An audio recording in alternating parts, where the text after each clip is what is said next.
Ladies and gentlemen, joining us now, he's a Super Bowl champion. Ladies and gentlemen, joining us now is the man who welcomed the E-A-G-L-E-S Eagles onto the field in this fashion. All right, from the city of brotherly love, your 2024 NFC champions, the E-A-G-L-E-S Eagles!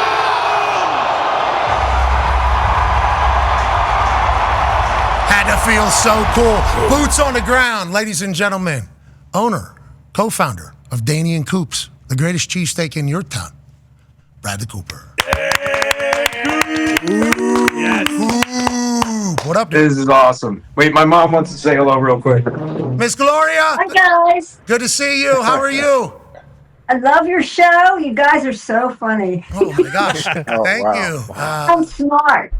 Okay, all right. There you go. There Don't you be go. giving it away, Gloria. Please, don't be doing that. We love you too. Thank you for everything. Thank Oh, you. thank you. Yeah, hell yeah. Bye. Bye. That was awesome. Hey, See ya. see you. Great cheese. Hey, we looked her up on the internet. Sounds like an Italian last name. If I would have said ciao and grazie. My mom? Yeah. Yeah, Campano, yeah. Does she know Italian? No. Okay. Smart. You know, when Smart. my grandparents came over here, you know, the whole thing was to assimilate into American culture. So they only spoke Italian in the kitchen, and they wanted their children to become acclimated to and being American. So it was only her older brother who spoke Italian. But she was the middle child. She never learned it. Okay, so many Italians in Philadelphia. Obviously, you are one of them. You are one of the faces of this Philadelphia Eagles team. We just showed the introduction. You killed it. Yeah. You killed it. You know, it's so funny though. So I was so nervous I was going to misspell Eagles number one, obviously. Yes. And then I started to think about how, you know, it does set the tone, right? It is actually not nothing. Like if I screw this up, that's not a great omen. Yes, agreed. And but I kept thinking I wanted to say NFC champions. Yeah. Could you imagine? And I kept like running it by people, and some people were like, "Fuck yeah, you got to do it," and other people were like, "No, dude, don't do that." We're happy you did it. I want to let you know because we would have taken some heat somehow for ruining a moment. And if they don't win, because you say that would be. I thought it would have been great. NFC champions. That's good delivery there. I mean, maybe we go back in time. I assume you'll be able to figure it out with how young. Look at this guy. Unbelievable. Look at this guy. great. Aging backwards, Benjamin Button. Let's talk about How this. about that kid Declan, man? He was awesome. Oh yeah. Okay, so you give him tickets on the Today Show, right? Am I accurate in the story? Who was he? Yeah, so I didn't give him tickets. The NFL gave him tickets, but I wasn't aware of his story because I'm not on. I don't know if you had seen the TikTok thing, but I'm not on social media, so there's a whole section of reality that I'm never aware of unless someone tells me. But I was with my daughter at the Commanders game, and we were just walking in the field, and someone was like, "Hey, hey, hey!" And I turned around, and it was a kid with a poster, and I just like blew him a kiss. I had no idea. But then I learned about his story that he's from Doylestown. He's 9 years old, and 2 years ago he was diagnosed with a pretty treacherous ailment of arthritis, and he was in the hospital 17 times. And then they sent me the TikTok video. I don't know if you guys have seen it. No. But there's a guy who does a thing where he offers you something or something else, and he offered him $1,000 or another choice. He chose the other option, and it was tickets to the Commanders game. Then the guy also gave him the $1,000, and then they were in a dollar store. He was with his family at the dollar store, and the kid went around and gave everybody the money. Oh my And it was God. kind of incredible. And people were like losing their minds, like, what's happening? And so the Today Show wanted me to come on and like do an interview with him. I was like, I don't know who he is, and I guarantee you he doesn't know who I am either. I just waved to him, and he didn't. When I met him, he was like, I don't know. They're like, Rocket Raccoon. He's like, oh, I know Rocket Raccoon. Well, that's an awesome. And then so I was like, but I'll give him the tickets. I'll go on and just give him the tickets with the band and the cheerleaders. And then so that was really cool. I went and just did that. And then the NFL asked me if I would introduce the team, and I thought, I'll only do it if he does it with me. That would be dope if he did it with me. Yeah. So that's how it happened. That is incredibly cool. I saw this clip of you running out of the tunnel with the smoke coming around. Yeah, exactly. I was like, I'll come out and do that. But he was awesome. He was so calm, and I mean, I don't know. I was nervous, and he was like calming me yesterday. It was awesome. Well, I love to hear that. Thank you for doing that. He's going to remember that for the rest of his life, and obviously, I will. You will as well, but also good karma into the football universe that you did that. And it was a good moment, man. It was a good moment. You could feel it, After I said like, all right, you could just feel that support. I mean, the truth is, in the stadium, it felt like a home game. It really did. I don't know how they did it because optically it looked like it was split red and green, but sonically, the Eagles fans were just totally amplified. It was nuts, man. Okay, could you have fathomed the game going that way? I think the reason why the Eagles fans were so crazy is because that place, first of all, known for being very loud. Tough to play down there whenever the Saints are rolling, let alone everything going on. But it is built to be loud as shit. And then with the way the Eagles started that game, it felt like it gave you guys a lot to yell about. How, in your wildest dreams, and I know you're sitting up in the box and you just introed the team, so you're like a part of this entire thing. Could you have fathomed the Eagles just beating the hell out of the Kansas City Chiefs in the Super Bowl? Well, the truth is, I thought that our best shot would be, obviously, like many people, we have to take an early lead. But I did think it would go either two ways. It's either going to be a blowout by us, or it's going to be a close game that we lose. And I was just praying that it would be a blowout. Yeah, I think that was kind of the read on the rosters throughout. Watching you go throughout the entire season has been awesome too for us behind the scenes. Go ahead, AJ. Yeah, Coop, did you get to hang out with the team afterwards? Like, what would you do post game? You get to see who was performing at the post game party, and how excited are you for this Eagles team to hopefully go on a dynastic run as they keep talking about? AJ, first of all, this is so crazy. I'm on the show. I sit here and write and watch it because you're on my phone right now. So the fact that I'm interacting with you, it's like I'm going to wake up in some fucking fever dream or something. It's crazy. I feel the same. Yeah. We can't believe, exactly. We can't believe you watch. And by the way, thanks for all the shout outs. I mean, so literally every time, I think I told you, I was like, did you hear? He said my name. He said my name today. We are so lucky you watch the program. You are the coolest dude. Yes. And tell me something cool. Well, bro, I watched the program. That's awesome. Well, we appreciate that. So getting back to that was, I was at the Super Bowl when we lost. I was at the Super Bowl when we won. And every time I just was sort of catatonic up in the box. And this time, even when we won in 2017, I never left the box, and I was just sitting there alone as everybody went down to the field. I don't even think they asked me to go to the field, though. But today, because we had already been there and we had our wristbands, my daughter and I were like, we're going to go down. And I got to say, man, it was. And Lane Johnson, I just think he's maybe the best right tackle to ever play the game. And I love everything about him. I love his work ethic. I just idolize the guy. And at the end, we were watching like behind the fence, the sort of makeshift fence on the stage. And then I was sort of waiting for Lane to come down on the right side, but I realized other Eagles were going down the left side. And I was like, Lee, let's just walk. It's mayhem. There's cameras and fucking people. But I see this big Goliath walking away. And I was like 8 years old, dude. And I'm like, I'm like, Leah, I gotta see. And I'm like running to him. And I'm like, Lane. What a moment. And he turned around, and it was so ebullient and like wonderful, and like we hugged, and you're hugging these guys after the game, and they're fucking drenched in that fucking smell, and these fucking gladiators, these fucking gladiators, and it was like it was weird because I felt like I was 8 and my daughter's 7, and but I felt like I was 8. It was like one of the most incredible experiences. It was, and I've had anxiety for 2 weeks, and I thought maybe something's wrong with me. I'm sick, but I realized it was just the emotional angst of this game, and I've only slept like 3 hours, but I feel so relaxed, man. Yeah, well, congrats, you did it. You did it. And football's the greatest. Bradley Cooper feels like an 8-year-old after a big-time win, which leads to this. Ty has a question for you, Coop. Yeah, Coop, first and foremost, what a fucking honor. This is so awesome that you're on the show. But so when you take all that into account, where does last night rank compared to, like, your career accolades? Obviously, you've been nominated for 12 Oscars. Bullshit, you haven't won yet. But, like, you're one of the most beloved and popular actors of your entire generation.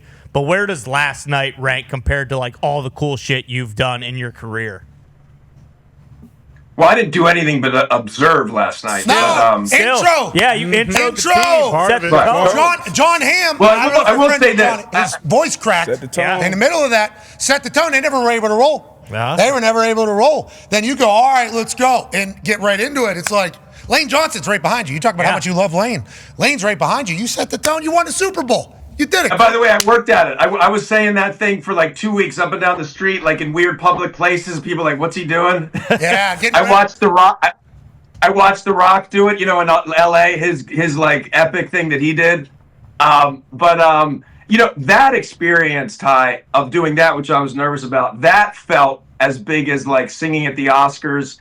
And, I conducted the London Symphony Orchestra live in Ely, which was fucking terrifying. And then played at Glastonbury Music Festival for Stars Born in front of 90,000 people. Like, it felt like those things, those moments of like, holy shit, I'm on the moon right now. Well, we don't want to talk about that. Yeah. Buzz had a commercial. Buzz had a commercial yesterday. Filmmaker, so pushing it. Here's the bed. Hey, you were on the moon. Yes, you were. Really You were pushing on the it. moon. So were we. So Sure. USA. That's right. USA. Buzz is natural on set. He's good at. He was actually kind of a stiff actor. No, you were about to say he's a real good actor. No. I wasn't going to say that. Anyways, we're happy that you felt like that. You deserve to feel like that, brother. And then you just listening through some of the crazy things you've done. What a talent. Yeah, what an what a absolute talent. Speaking of talents, coaches, D-Bud has a question for you, Coop. Coop, gotta ask you, as an Eagles fan, we know a lot of the Eagles fans and media have been torn on Sirianni, and obviously everybody's over the moon right now as an Eagles fan winning the Super Bowl. But what's your thoughts on Nick Sirianni? When did you know this game was over and the Super Bowl was in the books? Oh, I didn't know it until way late. I think it was that penultimate field goal when I was like, that's it.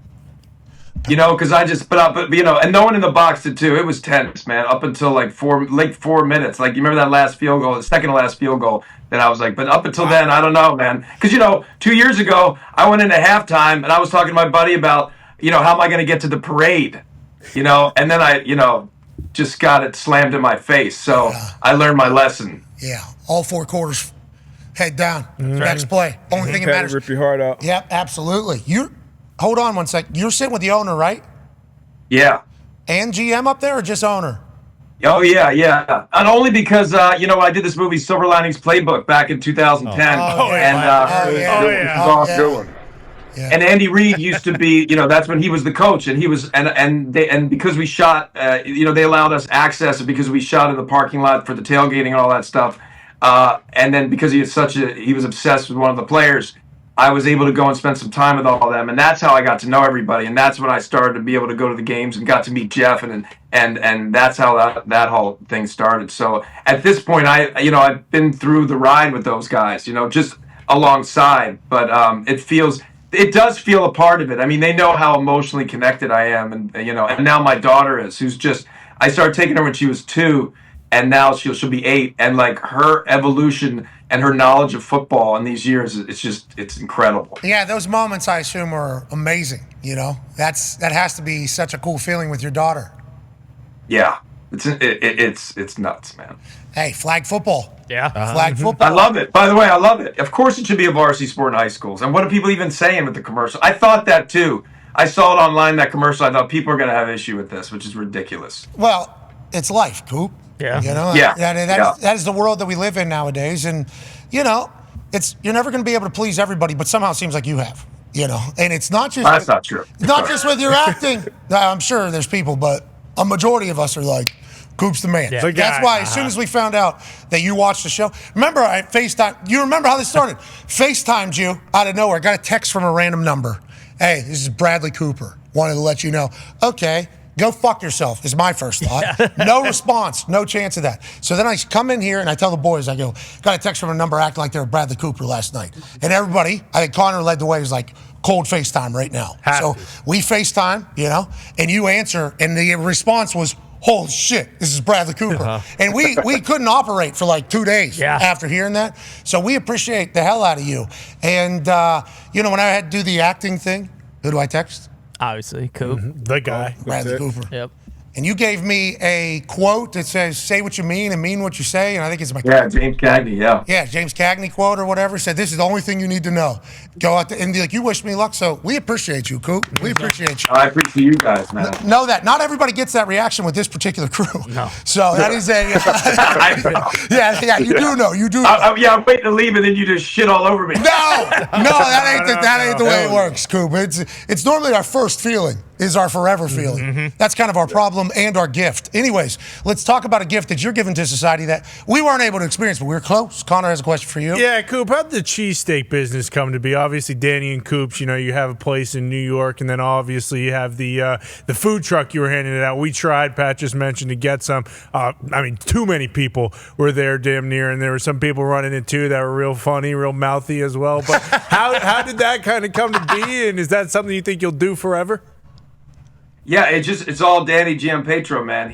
I went to Angelo's years ago, and I was like, this is the best steak sandwich I've ever had. And he and Jared and his whole crew, Gina, and then I live in New York, but actually we did this thing for one thing, and I realized he's such a nice guy. And then I said, hey, can I come and get your ingredients and just cook for my friends out here on weekends? And I did that for like 2 years.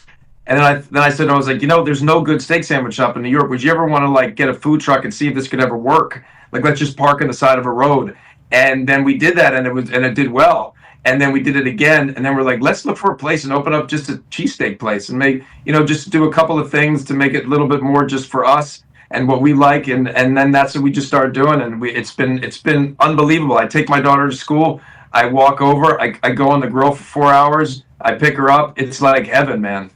Yeah, it was like 591 sandwiches or something you moved in, I forget how many hours on opening night. There was people reporting the lines out the door for this place in New York whenever you opened it up. And then obviously people had photos of you cooking in the back. And I think people were like, oh, this is for show. It's like, no, this guy's actually cooking. And you mentioned it at the beginning there. Your grandparents were from Italy. They only spoke Italian in the kitchen. Did you grow up? How did you get into being a cook? Because I know you had that chef. You had a chef movie, right? Did you not? Burnt, excuse me. Yeah, I worked at my grandmother was an incredible cook, and I used to always be with her all the time, and so I always loved it. I used to cook for my friends and my parents when I was like my daughter's age, and then I started working in restaurants when I was 15. I was a busboy, and then worked as a prep cook in Somers Point, New Jersey, at a place called Marabella's, and then I just always kept it up. And then I was a horrible waiter in college, and back of the house was definitely more my speed. And then I did this TV show that I got to play a cook called Kitchen Confidential. And then I got that movie, which was incredible. And I got to train with all these unbelievable chefs.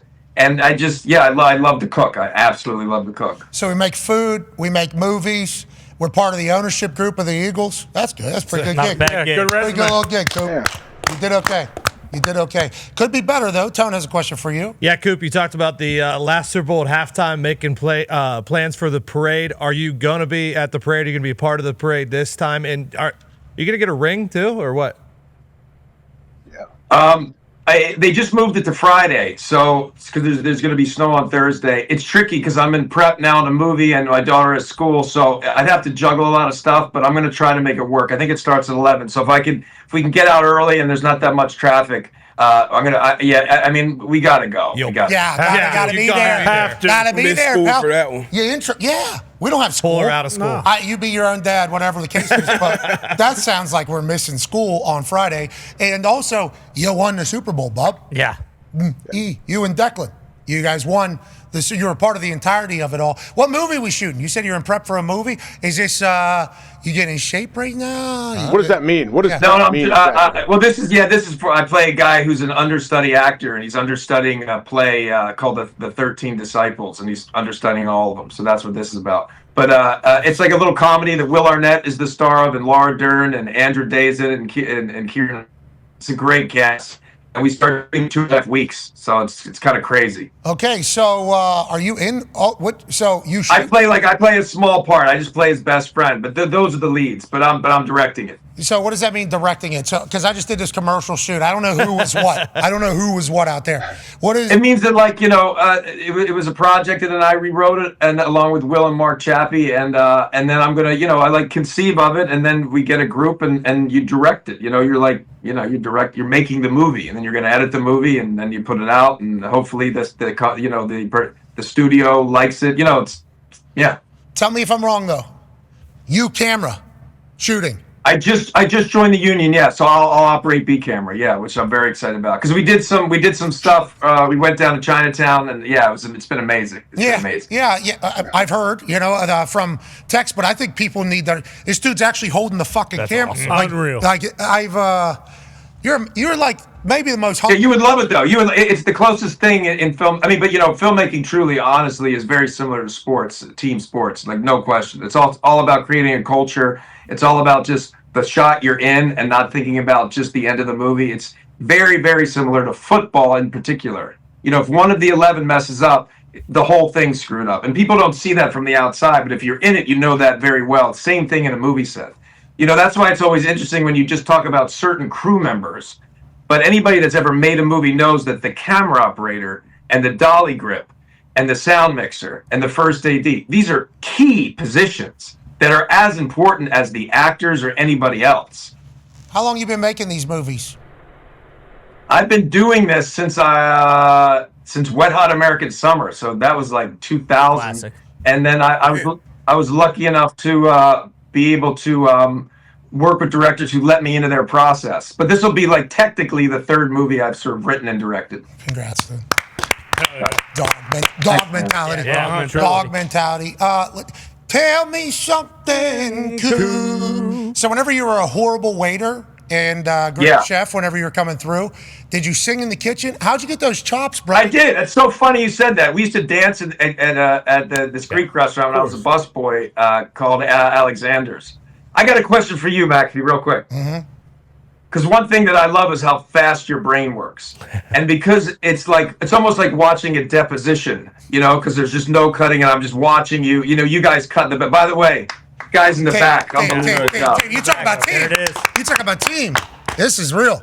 Dude, you guys are it's awesome. It's awesome. I feel like you've created a couple new camera angles in the last month or so. I don't know. It feels like that. Get a little artsy. Thank you. That's Jabba. Thank you. Filmmakers understand. Filmmakers understand. If you could get a. And at one point, I thought whatever you look at, if there's something you read, it felt like it was too high for a couple of shows. Then you lowered your eyes, and I was gonna type what's going on? Your eye line's high. Okay. Well, every once in a while, there's places stacked on top of each other. Yeah. We don't have a full dolly team. We need a full dolly team, and the dolly grip. We need them out here. But we appreciate you watching. Yeah, I think it's. So what I was gonna say was singing. So because I can see how fast your brain works, it's fat. I love watching you because I feel like you're 8 steps ahead of whoever you're talking to, and you're just then you're just starting to almost just pleasure yourself by thinking of other shit or doing something else because you're just waiting for them to catch up. It's one of the things I love watching the most in this show. Okay. Is that accurate? My question is that accurate? Okay, I don't know. Shut up with that whole thing. No. Answer me honestly. Is that accurate? I don't know. I don't know what you're referring to right now. Sounds like a compliment. AJ. So that's wrong. AJ, is that accurate? I would say it's pretty accurate. His brain is very, very quick. Yeah, there's no one's brain is like Pat's. That's for sure. Thank you. Anomaly. I like that. Just like you. Now let's get back to your talent, please, and thank you for the kind. And by the way, I don't at all mean your crew because you guys are all in sync. I'm saying when somebody else comes on. We agree. Coop, we all love you, buddy. Love you. We all love you. With that being no, but I'm serious. Okay. Well, we appreciate you. Now, with that being said, you were singing in the kitchen. How do you just go to A Star Is Born? And Lady Gaga's like one of the greatest singers. Yeah. Oh yeah. Of Still all bringing time. it. Still bringing it. Still bringing it. I mean, that performance on Hardcore. Yeah, she was great at the Grammys. She was great at the Super Bowl. And actually, they came by and said hello to us last night, which was awesome because she hasn't seen Leah in a long time, so that was awesome. And I just did it. Like any relatively intelligent person, I just surrounded myself with people that were incredible at it. So that meant Lady Gaga, Lucas Nelson, all these incredible artists. And I have a strong work ethic. I mean, that's the secret weapon that I've always had is two things. I absolutely love what I do, and I have a pretty incredible work ethic. And so I just put the time in, man. I just put the time in. And I also was smart enough to I put the bandwidth of that character's vocal range like this. I thought if I could just nail that, then I could be believable. And I just worked hard. This guy, Roger Love in LA, I would go 5 days a week in voice lessons. And, I'd go there. I remember I used to go there at 9 o'clock. He's like, no musician comes and works their voice in the morning. You're the only person. Yeah, I just did the work, man. Okay, well, you're an Italian, obviously, blue collar, work ethic. And Irish. My dad was Irish. So Hell yeah. Oh, yeah, so you are like the blue collar dream pretty much there, the Irish Italian. So your work ethic is obviously something to admire, but did you write those songs? I think we heard that you wrote some of those songs. Were you? I wrote Black Eyes, the song in the beginning. That's the best banger. one. It's the best one on the soundtrack. Thanks, man. Oh, thanks, man. Dude, it was so crazy, bro. Like, honestly, like, I'm writing it on a thing, and then we made it, and I was like, and then I'm singing it at Stagecoach, and it's actually a song that That's I the wrote. opener, right? Yeah, it's the opener, yeah.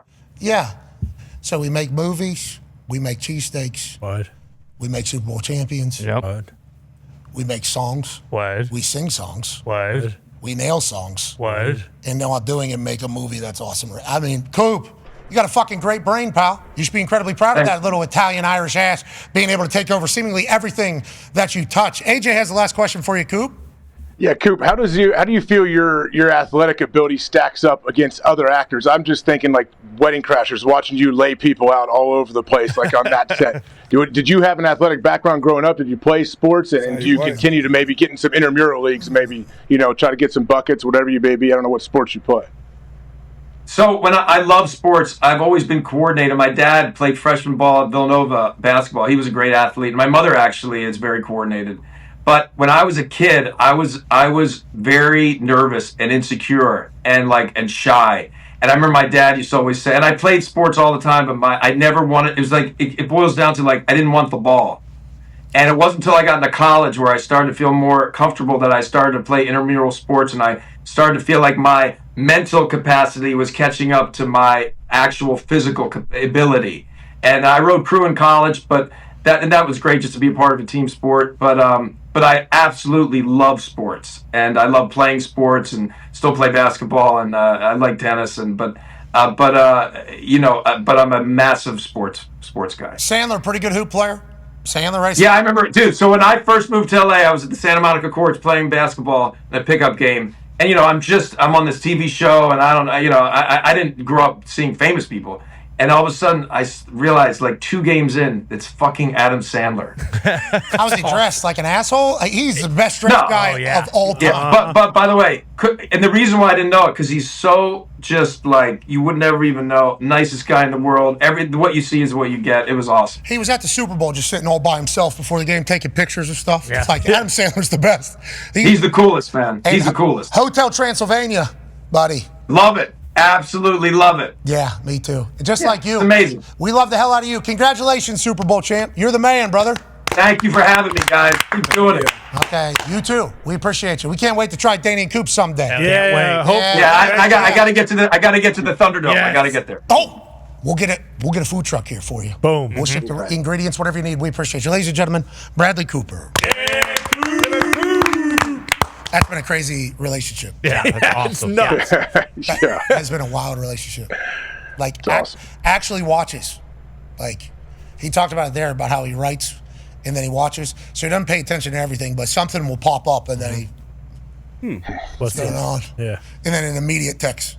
And it's like, holy shit, Bradley Cooper's watching the show right now. Nuts. Legend. Unbelievable. And then he gets the open for the Eagles. It's like, what a perfect. Yeah. It's unbelievable. For him, too. Like, him following this Eagles season he was with it, man. Oh, yeah. Everything we read on the internet, he was in there as well.